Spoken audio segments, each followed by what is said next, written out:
Hashtag the last flight of MH370, the plane that vanished. Kuala Lumpur International Airport, March 7, 2014, 11:41 p.m. The air hangs heavy with humidity and jet fuel. Gate C1 pulses with the ordinary chaos of departure, rolling suitcases, crying children, last-minute phone calls home. Flight 227 passengers shuffle toward Malaysia Airlines Flight 370, a Boeing 777-200ER, registration 9M-MRO, 16 years old. Routine maintenance completed, everything checked, everything normal. Captain Zahari Ahmad Shah arrives early, as always, 53 years old, 18,000 flight hours. He built a flight simulator in his home, not because he needed to, because he loved it. His co-pilot is younger, Fariq Abdul Hamid, 27, with a smile in every photograph. They've never flown together before. Tonight, they will fly together forever.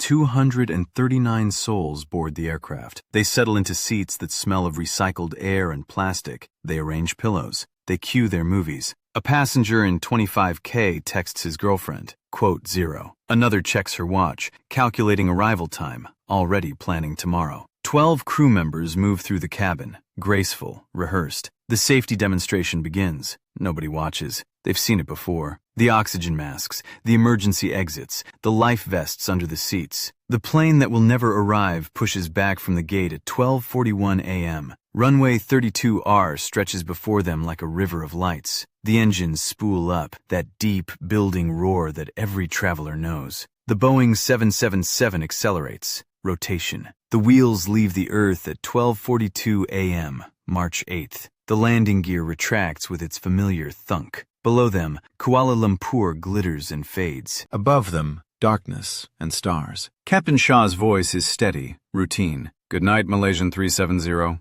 1:19 a.m. The last transmission. 2 minutes later, the transponder stops broadcasting. The plane vanishes from civilian radar. Not suddenly, not dramatically, just gone. Like a candle blown out in an empty room. But military radar keeps watching. It sees something extraordinary, something impossible. The aircraft turns, sharp, deliberate, back across the Malay Peninsula, past Penang Island, northwest, then west, then south, for hours. For 7 hours the plane flies on, tracked only by satellites through automated handshakes. Digital pings reaching up from the aircraft to space, marking its existence with nothing more than radio waves and mathematics. At 8:19 a.m., the seventh and final ping, then silence. Somewhere in the Indian Ocean, Malaysia Airlines Flight 370 runs out of fuel. Physics takes over. The engines flame out, one by one. The aircraft begins to fall. 35,000 feet of air between metal and water. Between everything and nothing. Nobody knows what happened in those final minutes. Nobody knows if there was terror or peace. Nobody knows if they were conscious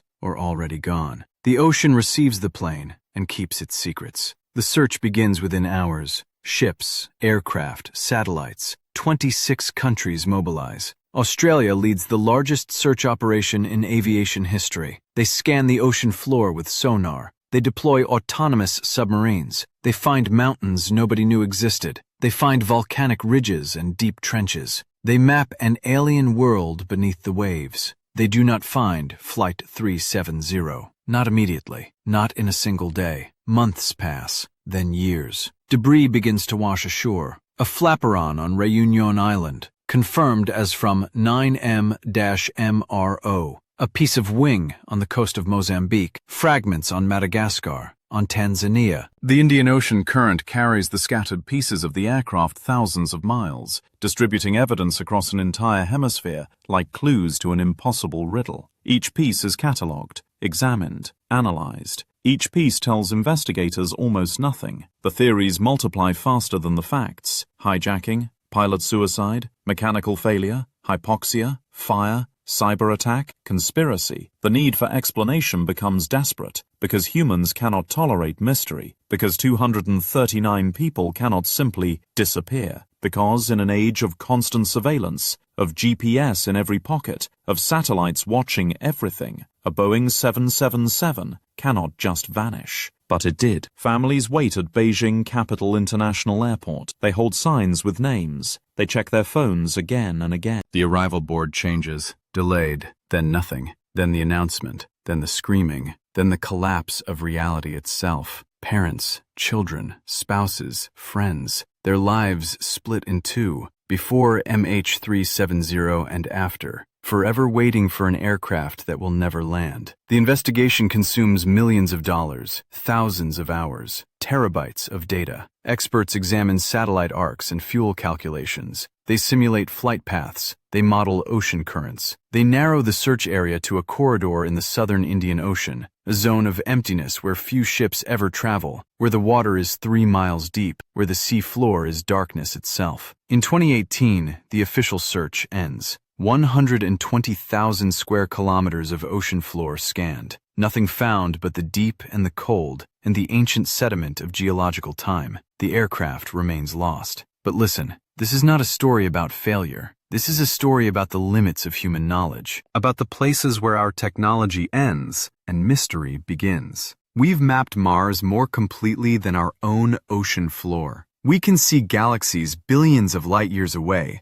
but cannot find a plane that fell into the water less than a decade ago. MH370 is a reminder. The universe is not obligated to give us answers. Some questions remain open. Some doors remain locked. 239 people took off from Kuala Lumpur and flew into a permanent question mark. Their families live in the unbearable space between hope and grief, between possibility and acceptance. Somewhere in the Indian Ocean, resting in darkness, surrounded by creatures that have never seen sunlight, lies the wreckage of 9 M-MRO. The black boxes, if they still exist, if they survived, if they haven't been crushed by pressure, hold the truth. Every system failure, every altitude change, every final moment, recorded, preserved, silent. Perhaps one day, someone will find them. Perhaps not. For now, Flight 370 remains exactly what it became that night in March 2014. A ghost flight,